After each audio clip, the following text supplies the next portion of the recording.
Two women. One spent 24 years as a nurse in intensive care and operating theatres, the other an accredited mental health social worker supporting people through trauma. Like us, many of you have lived inside the systems and have your own lived and living experiences. We're not telling you our names just yet, but we will tell you why we're here. There's a wound for frontliners that workplaces won't name, and it's not just burnout, it's moral injury. What happens when the system forces you to choose between your conscience and our calling? We've lived it. Our differences are what create unity, and the conversations that heal happen between peers. This is what Between Peers is all about. Hey, I wanted to talk to you today, I think, about this thing that I saw on Reddit nursing. And I think it's not just an issue with nurses, I know that it's an issue with social workers as well. So I thought that we'd chat about it because I'd like to get your perspective. So I guess the title of the thread is, "Was the CAPS really necessary?" question mark. So an email was sent to this nurse saying, "Hello, Ms." and I guess her last name. "A review of your documentation revealed that you completed the admission on patient name and you did not do the elopement smart phrase or the elopement flow sheet. This is unacceptable, and this email serves to inform immediate and sustained improvement is expected. This documentation is a CMS requirement, and the expectation is that you will be 100% compliant. You received training, and a cheat sheet was also sent to you via email, so your full compliance is expected." And then this bit was in all caps. "I am resending the cheat sheet," and then the initials of the person that sent the email. Now, the nurses added to context to this saying, "Mind you, I had 27 patients and an orientee," sorry, a training member, I'm guessing, of staff, that is. "This ADN was sitting pretty in her office just looking for a reason to, I'm assuming bitch, but, and moan. God forbid she come to the unit to help."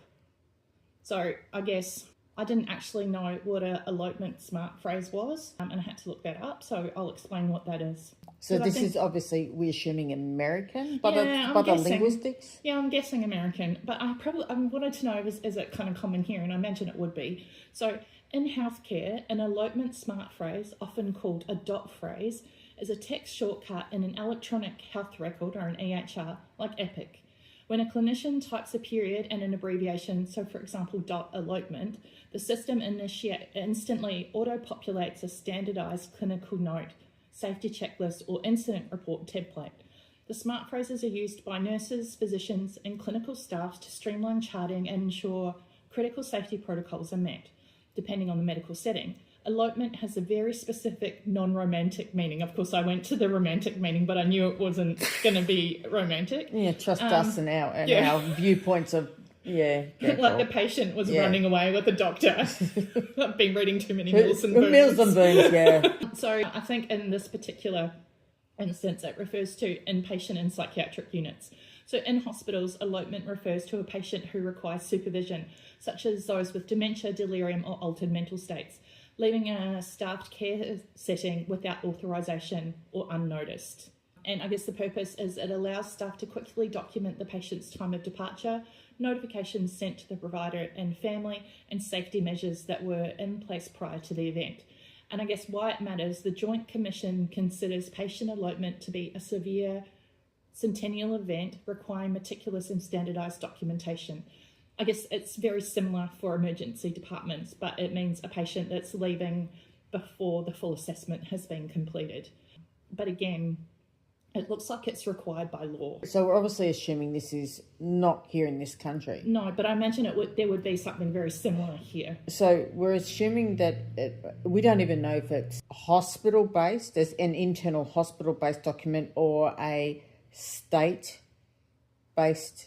because we don't even know if it's federal, state, or just hospital-specific, because we are dealing with a story on Reddit. Yeah, exactly. So we're just going to break it down and see how this translates to what, trauma, and how we deal with stuff, or relatability. For me, so I've not worked in the public health system as a social worker here, and it's something that I've been taught, like when I was a young social worker, or when I was studying with social work, I thought that was my ideal role, would be working within a government hospital setting. And the more that I see things like this, the more I'm like, oh, maybe I don't want to do that, because I think that this stuff is quite normal. And what I find interesting is that she had 27 patients and she missed one. And I know that it's required by law, and I guess that's the balancing act, right? Where you've got a thing that's absolutely required by law for you to do, and you'd be in absolute trouble because, of course, Murphy's Law, that would be the patient that would go missing, the one that you didn't do the elopement protocol for, or whatever it's called in Australia, right? But then the expectation of doing 27 But in how the morning, are you supposed to and look also, after exactly 27 patients? But it's not 27 patients, because it's 27 patients plus the one that ran away with an orientee. How are you supposed to turn around and help train an orientee in those conditions? Yeah. So it takes you longer to do that because you're doing the thing and then because you've got to explain. Exactly. With education, how are you supposed to foster or train someone, or even orientate it? It's irrelevant. You are still having to explain, double down, or find things, where to find things. Like, you're actually having to externally process additional information because they don't know that yet. Exactly. And it doesn't matter what their experience is. It doesn't matter if they've got 5 years experience or 5 days experience. The experience is irrelevant. You've actually got to add context and information at some level or more to be able to turn around. It's not just go down the room, turn right and grab XYZ. Depending on their experience, it could be even more than that. And there's none of that information there. My God. I mean, I think, 27 patients she did admissions for that morning. Like, I can't even imagine that and how much paperwork that would be. Because it looks like it's a psychiatric unit when you go down. Through the thread itself. Yeah, through the thread itself, right? So it hasn't actually saying that anyone has absconded or eloped. That's adorable. I'm sorry. My head automatically thinks of the fact that you run away and get married. Like, you're right. Was she a virgin? Oh, Jesus.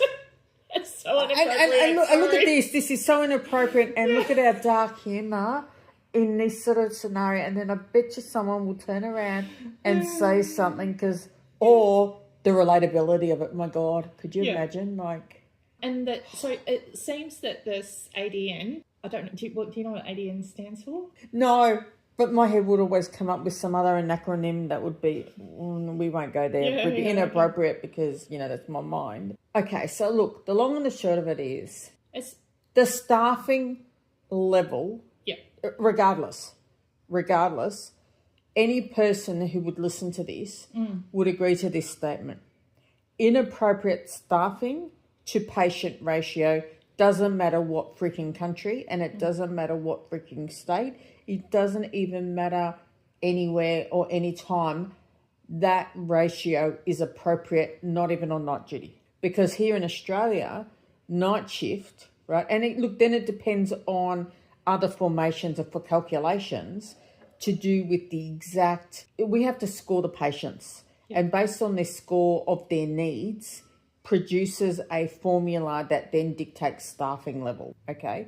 So there is no way in hell have I seen in my, 25 plus years of freaking nursing in ICU and emergency, have I ever seen a staff ratio that would put that into context. And if we've got burnout here in this country and we're overloaded, what the hell is that poor person going through? Exactly. Like my humour would be inappropriately now, like, oh my God, I would not automatically say, me now, like, seriously. Yeah. You'll have to bleep that out, like, seriously, because, that's just unfathomable to note that someone is working in those conditions. The fact that she's done 27 admissions and been teaching an orientee. Supporting an orientee. And only missed one out of the 27. Someone's sitting in their bloody office on their ass, pushing a button. Going through and checking all their work.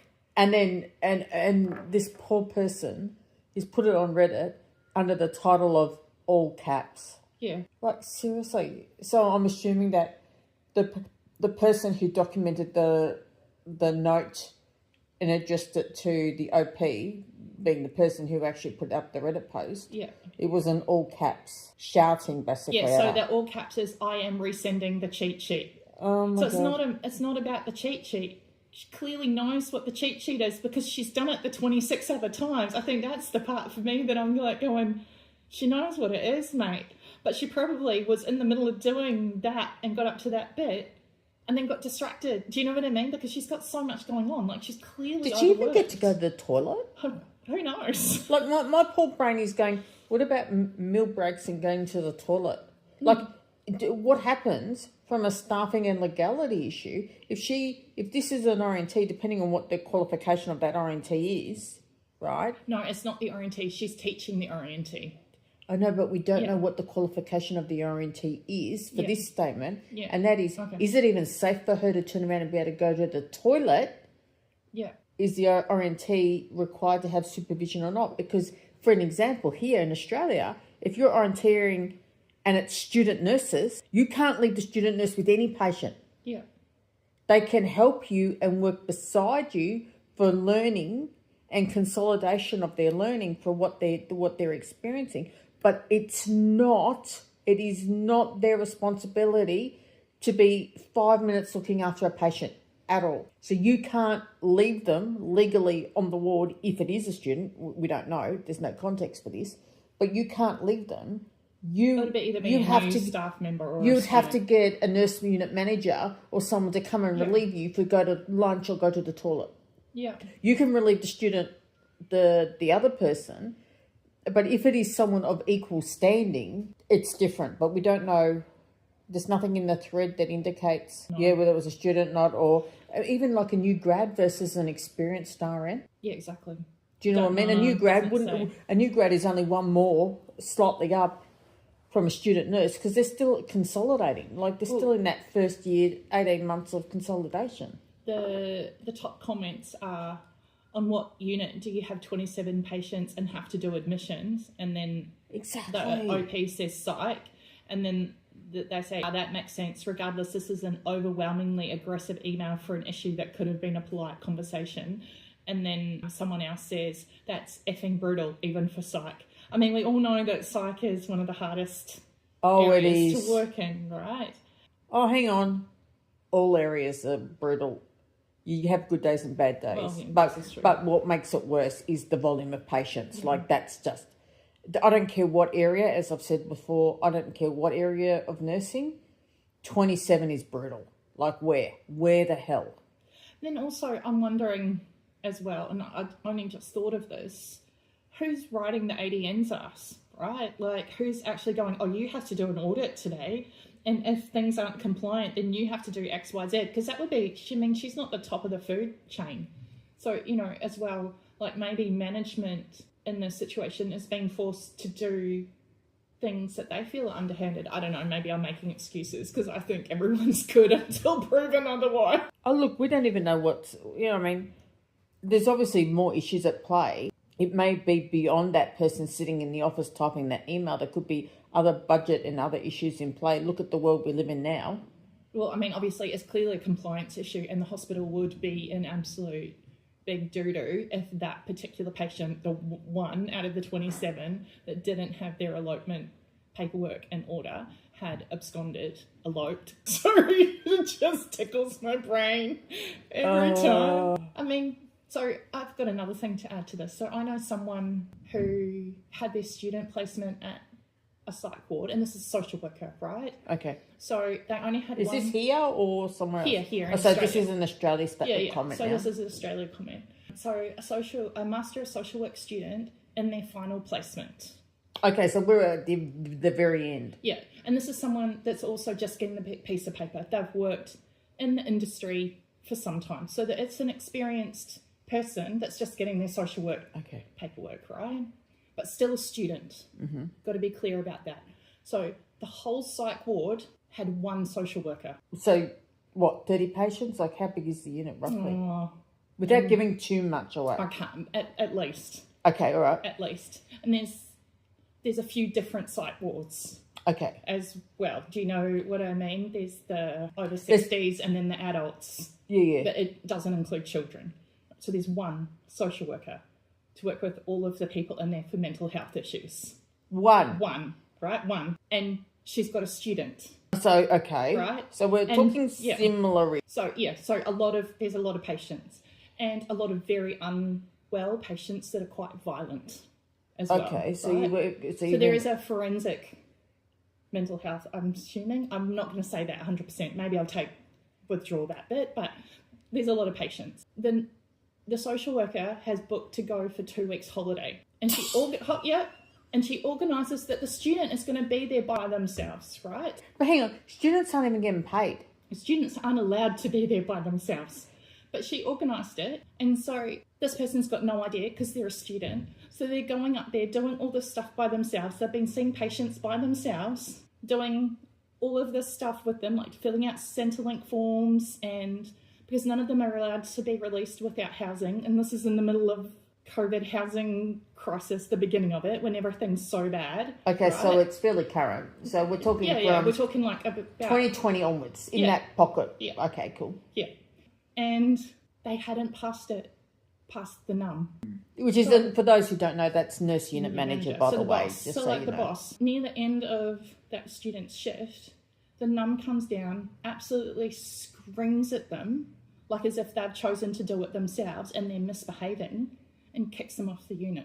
Kicks the student off the unit like they've been doing something wrong, and then attempts to fail them. They were 2 weeks from finishing their degree. Holy fuck. Red flags on so many levels. Did the student even reach out to their university? Yeah, they did. And they managed to pass through the university. But it says something. But what the fuck? And this is real shit occurring in Australia that's been professionally disclosed to you. Yep. And you wonder why people are leaving our bloody industries. Yeah. Look at this, trauma. Like, bloody hell. I mean, this isn't someone that's graduated, and how would they know what the policy was? Their supervisor had told them to do this, and then because they did it, and then the NUM found out, and then probably had that social worker's guts for garters. Do you know, I don't even know if people use that term anymore. Then they went on to attempt to fail that student, even though they were 2 weeks away from finishing. And I think what this really shows me, like the example that I read out and the nursing and the social work example, is it's the frontline workers that are the ones get thrown under the bus. Always. Right? It's not the person that made the decision for the frontline worker to see 27 patients, to do 27 admissions, which is beyond capacity and unsafe practice. It is not the person that made the decision for that student to be in the psych ward by themselves. Again, unsafe practice. The student was the one that got thrown under the bus. It's this nurse that got thrown under the bus. And historically, we eat nurses alive. Yeah. Like, you wonder why nurses are leaving the profession hand over fist. It is literally this reason. You blame it on the person who has the direct patient contact. Yeah. They're the ones who get immediately sabotaged and thrown under the bus, and career-ending issues. It's going to be exciting to turn around and be discussing these sort of topics as we move along with this, because I think it's really, really important that we really give nurses, social workers, frontline people, and anyone else a voice in this industry, and to be heard, valued, because nothing else, to be heard and for people to realise what these frontline people are genuinely going through. And so on that note, this will be the end of today's topic of our podcast, and we will have further links down below if you'd like to be able to turn around and add your own personal stories for us to be able to look at reading and typing and having open discussions with intelligent conversations of what really, really, really happens here in our country against the rest of the world, and then potentially other solutions moving forward to how to help support your mental health in this area, because no one is addressing these issues and it's pivotal and monumental. Any other words? Yeah, I guess I'm just really hoping that we're able to build a community of like-minded people who are able to validate and support each other. Well, that would be the awesome thing, and let's turn around and hope that we can do that. Yeah, awesome. All right. Thanks, love.